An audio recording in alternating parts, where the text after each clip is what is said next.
Good morning. आज सकाळी सकाळी स्वतःचं आवरून घेतलं.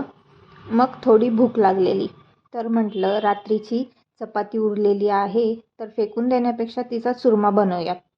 काही जण याला चपातीचे पोहे पोहे पण म्हणतात. मग त्याची सगळी तयारी करून घेतली. मग चुरमा बनवला. आज एक नवीन गोष्ट मला कळाली, ती म्हणजे पुण्यामध्ये PMPL बस सेवेने एक नवीन ॲप लॉन्च केले आहे, ज्याचं नाव आहे आपली PMPL. त्यामध्ये आपण स्वतःचं तिकीट ऑनलाईन स्वतःच काढू शकतो. त्याचबरोबर बस लोकेशन ट्रॅकही करू शकतो. यामुळे आता तिकीट काढणे अगदी सोपे झाले आहे.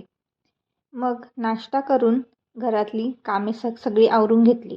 संध्याकाळच्या वेळेला गोड खाण्याची क्रेविंग झाली. मग आमच्या आहोंनी आणले ऑल टाईम फेवरेट असे गुलाबजाम. मग गुलाबजामुन खाऊन भाजी निवडायला घेतली. त्याचबरोबर हरिपाठाचे वाचनही केले. मग स्वयंपाकाला लागले. आज एवढंच.